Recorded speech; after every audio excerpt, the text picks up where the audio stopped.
Hello. سلام. This is the third talk in the Philemon series. این سومین ویدئوییه که توی این سری مجموعه نامه فیلمون قرار داره. And we're going to think about an important subject we thought about a bit when we were looking at Philemon. قراره در رابطه با یه موضوع مهمی توی این ویدئو صحبت کنیم که به صورت مختصر در رابطه باهاش توی ویدئوهای قبل صحبت شد تو همین سری مجموعه فیلمون. And that is the fact that Philemon was a Christian brother, but he was a slave owner. اون موضوع هم این هستش که با وجود اینکه فیلمون یک ایماندار مسیحی بود، یک برادر مسیحی بود، ولی با این حال در زندگی خودش یک غلام یا یک خادمی رو داشت و صاحبش بود. Now, first of all, let's just remind ourselves what we mean when we talk about slavery in the Roman Empire. کلمه‌ای که حالا تو زبان اصلی اومده کلمه بردگی هست و بیاین اول اصلا به این فکر کنیم که برده بودن یا بردگی در زمان روم به چه معنا بوده. Slavery was a big part of the build-up and the way the Roman Empire worked. بردگی یک بخش بزرگی از اون امپراتوری روم بود و اون موقع خب رواج بوده خیلی. And it doesn't necessarily mean that people were kidnapped and kept in cellars and beaten and forced to work for nothing and things like that. و بحث مربوط به بردگی در روم در اون موقع هیچ ربطی به اینکه شخصی رو دزدیده باشن و بخوان اون رو بزنن یا بخوان مجبور به کاریش بکنن نداره. In some ways it was more like being a servant that was bound to a particular owner. بلکه این کلمه برده بودن بیشتر میتونه به معنای خادم بودن یا غلام کسی بودن یا اینکه غلام یه شخصی هستی و به اون شخص تعلق داری. And these servants could be respected and important parts of the family. و این آدم‌ها که خادمین یک سری آدم‌های دیگه بودن میتونستن مورد احترام اعضای اون خانواده قرار بگیرن و خودشون بخشی از اون خانواده باشن. They might live with the family, teach the children, be loved by the children. میتونستن همراه همون خانواده تو اون منزل زندگی کنن و حتی میتونستن به کارهای مربوط به تعلیم و تربیت فرزندان کمک کنن. They might have important and respected roles like managing the whole of the owner's business. و حتی میتونستن مسئولیت‌های مهمی هم داشته باشن. مثلا اگر مورد اعتماد قرار واقع میشدن میتونستن حتی مدیر شغل و زندگی اربابشون باشن. Being a Roman slave wasn't necessarily that bad a life. For some it was a good life and they wanted to be in that position. پس برده در روم بودن لزوماً به معنای بدی نیستش و خیلی از اونها حتی دوست داشتن که این شغل رو انتخاب کنن و خودشون به انتخاب خودشون این کار رو انجام میدادن. But from a Christian perspective it still seems a bit wrong that someone can own someone else. ولی از دید مسیحیت باز هم این قضیه مشکل داره. این قضیه اشتباهه که یک شخصی بخواد صاحب یه نفر دیگه ای باشه. Now, the New Testament says a lot and gives a lot of instructions to both slaves and masters. توی عهد جدید به ما دستورالعمل‌های زیادی گفته شده، آیات زیادی وجود داره در رابطه با اربابان و غلامان یا خادمین. And I think if we read this, we will understand exactly why the New Testament never completely says slavery is wrong, get rid of slavery completely. حالا وقتی با هم آیات رو بخونیم با هم کم کم متوجه میشیم که چرا عهد جدید هیچ آیه‌ای وجود نداره که به ما بگه کلا از شر بردگی و اینها خلاص بشین، این چنین چیزی درست نیست و نباید انجامش بدین. And there's a couple of important principles to keep in our mind whilst we're thinking about this. و یه چند تا اصول و قوانین مهمی وجود داره که وقتی داریم این درس رو میخونیم هم باید به فکرش باشیم. The first of these is that the gospel is never meant to try and change the laws of human society as they stand. اولین موردی که باید به فکرش باشیم اینه که و نباید فراموشش کنیم اینه که کتاب مقدس هیچ وقت در تلاش نبود که بخواد قوانین اون جامعه و فرهنگ اون موقع رو بخواد تغییر بده. That's why Christians don't get involved in lots of politics and protests and rebellions and things like that. اصلا دلیل این که مسیحی ها معمولا خودشون رو درگیر سیاست و اعتراضات و چیزهای مربوط به اون جامعه نمی کنن همینه. And the second important principle is that the gospel is about changing people's minds and spreading the name of Christ. دومین موردی که باید به یاد داشته باشیم اینه که انجیل برای تغییر ذهن و افکار مردم هستش تا اینطوری بتونه پیام انجیل پخش بشه بین مردمای دیگه. And if we look at those principles and then look at the Bible references about slavery, I think we'll understand why the Bible never explicitly says stop slavery, it is wrong. اگر این دوتا قانون رو به یاد داشته باشیم و فراموشش نکنیم و آیاتی هم که حالا قراره توی این درس درآمد باش بخونیم رو دوتا رو با هم کنار هم قرار بدیم، اینجوری متوجه میشیم که چرا عهد جدید کتاب مقدس هیچ وقت به ما یه آیه مستقیم به ما نگفته که نباید برده داری کنید و بردگی اشتباس و چنین چیزی رو به صورت قطع به ما نگفته. First, let's think about it from the perspective of the slaves themselves. اول بیاین از دید خود برده ها یا غلامانی که این شغل رو انجام میدادن فکر کنیم به این قضیه. Even before we look at the Bible references, being a slave, it was part of the law of Rome. There were laws about slavery. حتی قبل از اینکه بخوایم شروع کنیم با آیه درس رو جلو ببریم، همینطوری هم فکر کنیم میدونیم که برده بودن یک بخشی از اون جامعه روم بود و مرسوم بوده. If you were a slave, then by law you couldn't just run away, you did belong to someone. و رومی ها قوانینی داشتن برای این قضیه، یعنی اگر شخصی برده یا غلام یه شخص دیگه ای بود نمیتونست همینجوری ول کنه و بره، میبایست بمونه چون متعلق به اون شخص بود. And as we know, Christians are meant to obey the law of the place where they live. و اینو میدونیم که مسیحی ها میبایست مطیع قوانین اون محلی باشن، اون کشوری باشن که دارن توش زندگی میکنن. And so rebellion against masters was not an option for a slave who was a Christian. بنابراین برای کسانی که مسیحی بودن و خادمین افراد دیگه‌ای بودن یا برده های افراد دیگه‌ای بودن، شورش کردن بر ضد اربابشون اصلا جایز نبود و نباید این کار انجام میدادن. So the advice of the New Testament is take advantage of the situation and use it to preach the gospel. بنابراین توصیه‌ای که وجود داره تو عهد جدید برای این دسته از مسیحایی که تو اون موقعیت قرار داشتن اینه که از اون موقعیتی که توش قرار دارین استفاده کنید، از این امتیاز استفاده کنید برای بشارت. First of all, let's look at Ephesians chapter 6 verses 5 to 8. بیان بریم به کتاب افسوسیان باب 6 صفحه 1529 و آیات 5 تا 8 رو با هم بخونیم. ای غلامان، اربابان زمینی خود را با احترام و ترس و با اخلاص قلبی اطاعت کنید، چنان که گویی مسیح را اطاعت می کنید. و این نیز تنها نه هنگامی که مراقب شما هستند، همچون کسانی که در پی جلب رضایت انسانند، بلکه همچون غلامان مسیح اراده خدا را با دل و جان به جای آورید. با شور و شوق خدمت کنید، چنان که گویی خداوند را خدمت می کنید، نه انسان را. زیرا می دانید که خداوند به هر کس پاداش همه کارهای نیکش را خواهد داد، خواه غلام باشد خواه آزاد. So he says, you be the best slave you can. پس داره اینجا میگه که اگر هم غلام هستین باید بهترین غلام و خادم باشید. Treat your masters with respect and treat them with respect and serve them really well. با اربابتون و رئیستون با احترام برخورد کنید و واقعا رفتار خوبی باهاش داشته باشید.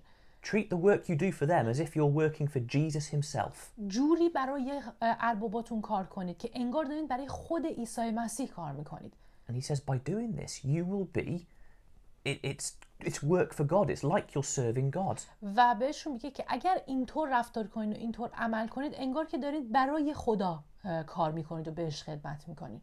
Because of course, if a slave was the best slave, the master would say, "Oh, why is this slave working so well? Why is he so respectful?" چون اینطوری اگر یک خادمی، یک برده‌ای به درستی کار خودش رو انجام بده و اینقدر درست رفتار کنه، مسلماً رئیسش و اربابش نگاه میکنه به رفتار اون خادم و میگه چرا این آدم اینقدر خوب داره رفتار میکنه و چه چیزی باعث خوبی این آدم شده. And it becomes a good witness to Christ and his teaching from the slave. اینطوری اون خادم، اون برده‌ای که داره برای یه شخصی کار میکنه، با رفتار و اعمالش یک شاهد خوبه برای اون شخص و خدا رو به اون شخص داره نشون میده. اینطور Now come to 1 Corinthians 7. حالا بریم به اول قرنتیان باب 7 صفحه 1488. And in chapter 7 we're going to look at verses 20 and 21. میخوایم آیات 20 و 21 باب 7 رو بخونیم. هر کس در هر وضعی که در آن فراخوانده شده باقی بماند. آیا زمانی که فراخوانده شدی غلام بودی؟ تو را باکی نباشد. اما اگر می توانی آزادی خود را به دست آوری فرصت را از دست مده. So he actually explicitly says to slaves, he says, look, if you can get your freedom, then do it. اینجا داره مستقیما با غلامانی صحبت میکنه و میگه که اگر میتونی آزادی خودت رو بخری این کارو بکن. It was possible for slaves to buy their freedom. یعنی این گزینه برای غلامان وجود داشت که اگر بتونن آزادی خودشون رو بخرن. But he says if you can't, don't worry about it. Just use it as an opportunity to serve your master and serve God. ولی اگر هم این موقعیت برات وجود نداره که بخوای آزادیت رو بخری، هم نگرانی وجود نداره، مشکلی وجود نداره. از اون موقعیت استفاده کن. این یه فرصتیه که بخوای به اربابت و به خود خدا خدمت کنی. And in fact, he goes even further than this if we turn to 1 Peter chapter 2. اگر بریم به اول پتروس باب 2، به نامه اول پتروس باب 2، باز این تعالیم ادامه پیدا میکنه و بیشتر داره در موردش توضیح میده. And he gives some advice which might be very hard to follow. که اینجا توصیه هایی به ما شده که شاید رعایت کردن و عملی کردن این توصیه ها سخت باشه. Verses 18 to 20. میخوایم آیات 18 تا 20 نامه اول پتروس باب 2 رو بخونیم، صفحه 1596. ای غلامان، با کمال احترام تسلیم اربابان خود باشید، نه فقط تسلیم نیکان و مهربانان، بلکه کجخلقان نیز. زیرا پسندیده است که کسی از آن رو که چشم بر خدا دارد چون به ناحق رنج کشد دردها را تحمل کند.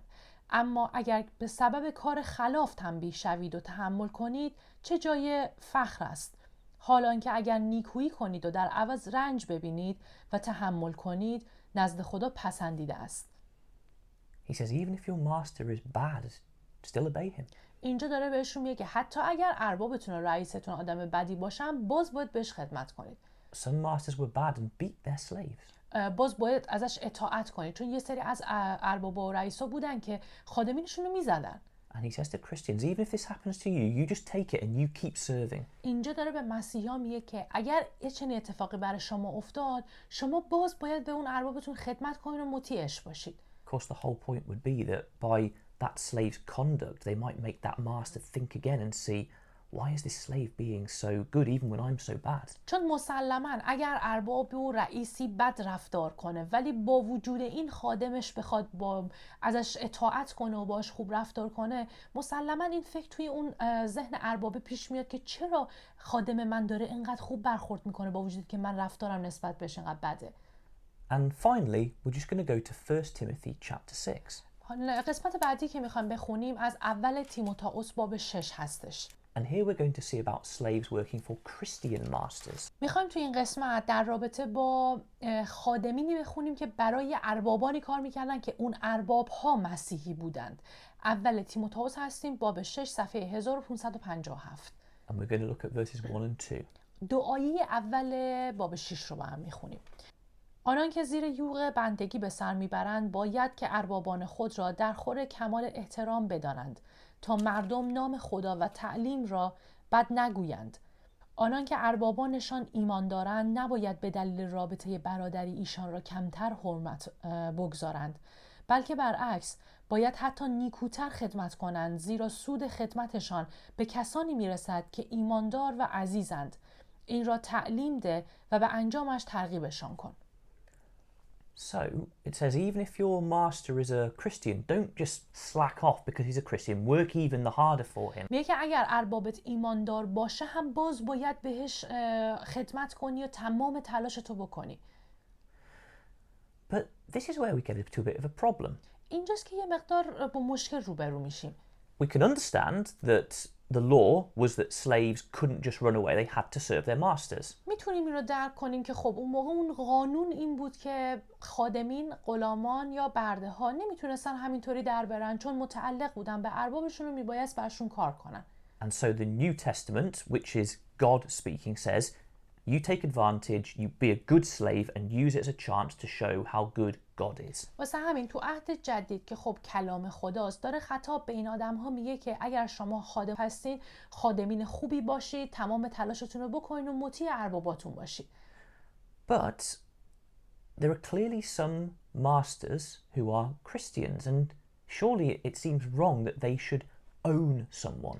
ولی خب مسلما یه سری از کسانی بودن که مسیحی بودن و خودشون ارباب یه سری آدمای دیگه بودن، یعنی یه سری خادم برای خودشون داشتند و متعلق به اونها بود اون خادمین.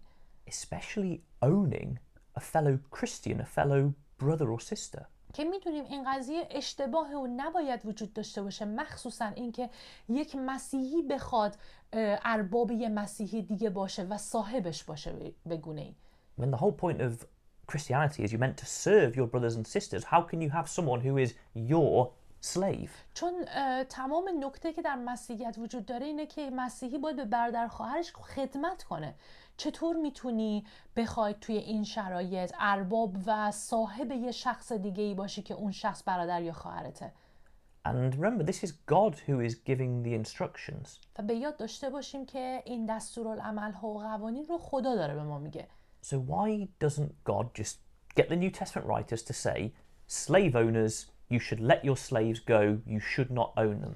پس چرا خدا نیومد یک آیه‌ای بگه خطاب به اربابانی که مسیحی هستن که بهشون بگه شماهایی که صاحب یه سری خادم و اینها هستین، حالا که ایماندار هستین اجازه بدید اون خادمینتون آزاد بشن و برن؟ I'll tell you why I think that doesn't happen. براتون الان توضیح میدم که چرا به نظر یه چنین اتفاقی نیفتاد و یه چنین دستوری داده نشده. First of all, it's a very hard position to be a Christian in Rome. اولین موضوع اینه که مسیحی بودن در روم یک شرایط خیلی سختی بود برای اون آدم.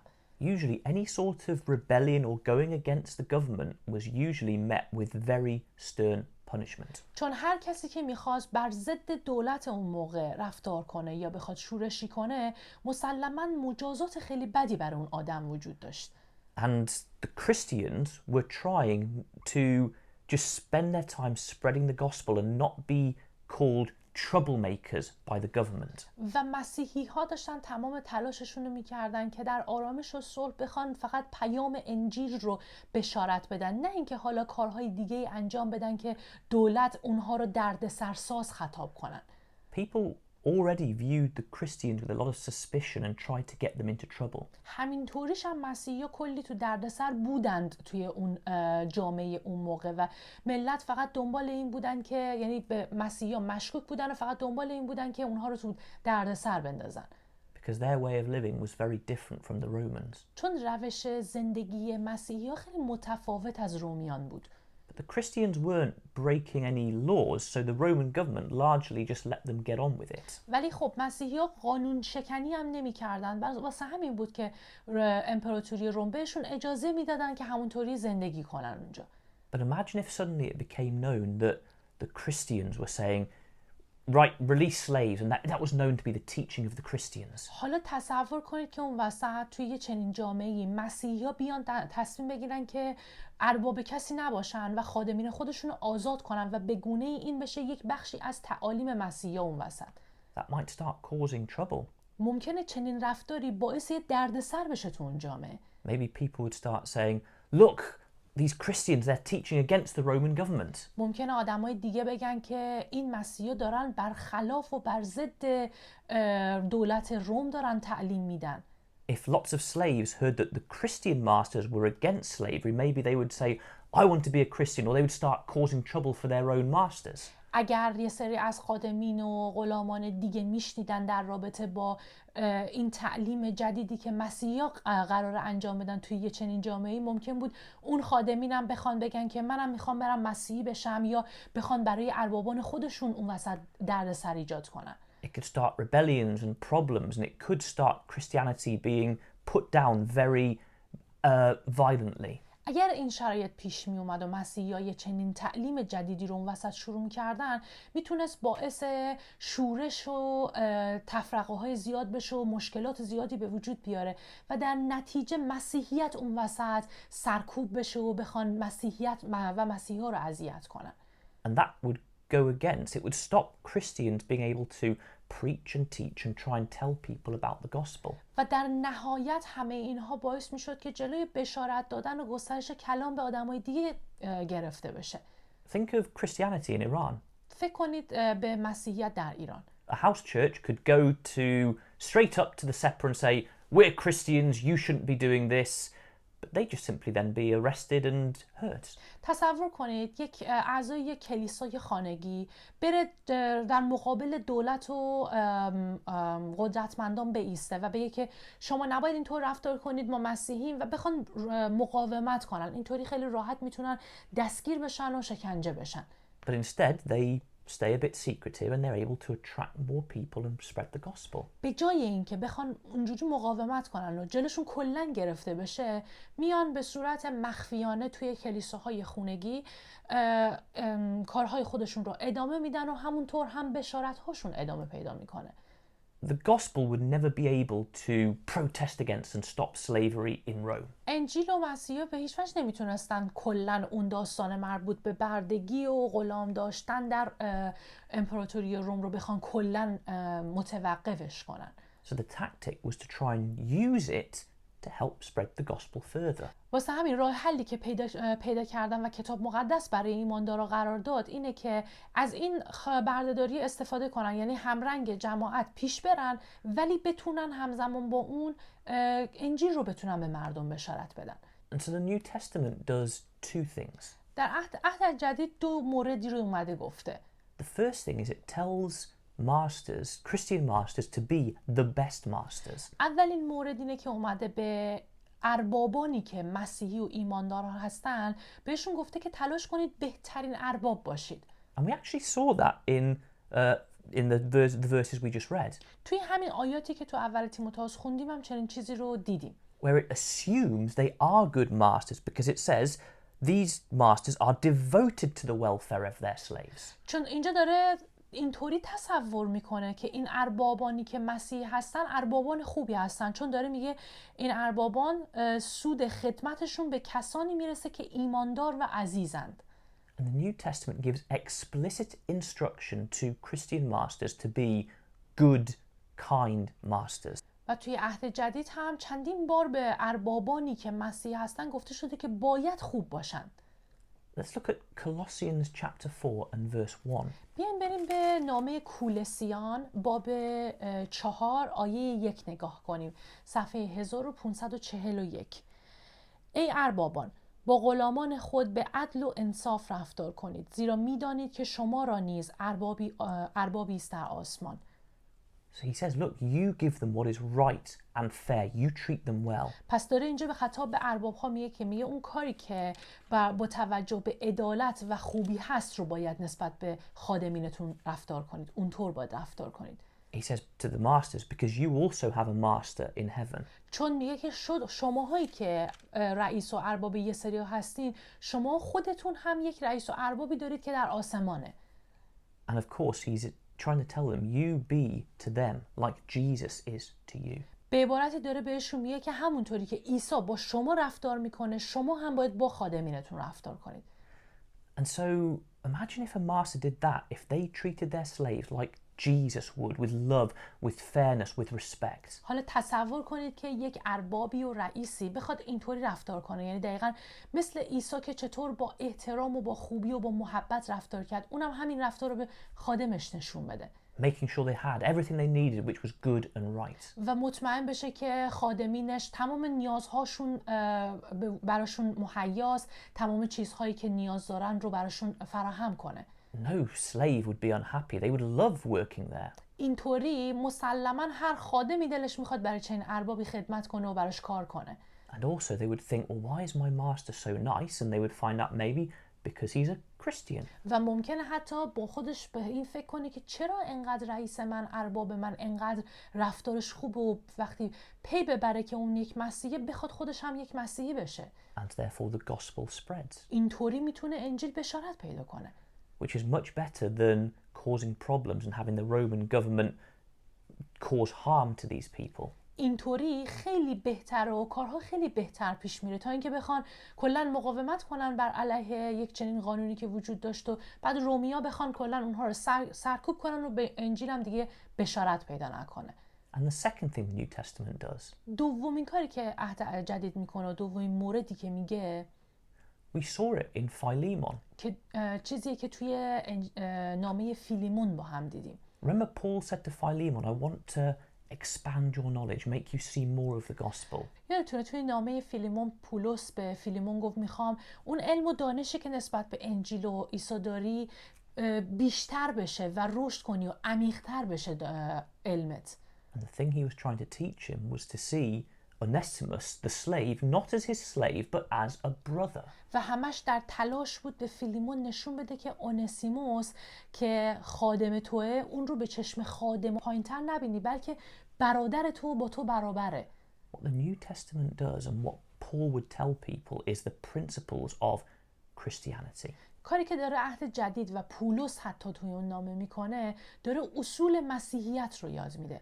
How they should see their brothers and sisters as more important than them. داره نشون میده که مسیحی‌ها باید برادر و خواهراشون رو مهمتر از خودشون حتی ببینن. How they should see all human beings should be treated with respect and love. اینکه همه انسان‌ها رو با هم برابر ببینن و بخوان باهاشون با احترام و محبت رفتار کنن با همه.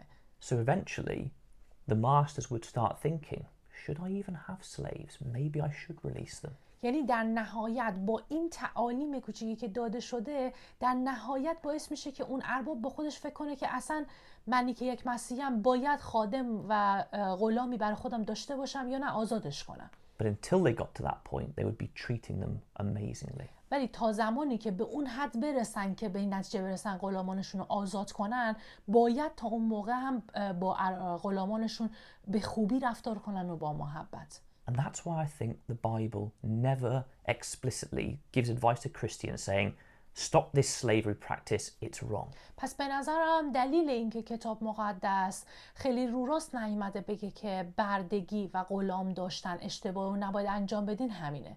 God is wise. God knows how things work. میدونیم که خدا حکیمه و خدا میدونه که همه چیز چطور داره پیش میره. And God didn't want to cause problems for the church and stop the gospel spreading. و اینکه چه چیزی بهترینه و خدا نمیخواسته با گفتن یک قانون جدید بیاد مشکلات برای کلیسا و برای بشارت کلامش بخواد ایجاد کنه. So he set up a way that everyone would be treated well, the gospel would spread. واسه همین راهی رو خدا برای ما برقرار کرده و توی کتاب برامون گفته که اینطوری با همه درست رفتار بشه و انجیل هم اونجا به درستی بشارت داده بشه. And eventually, slavery would come to an end. People would release slaves, but not because they'd been told to, because they would choose to.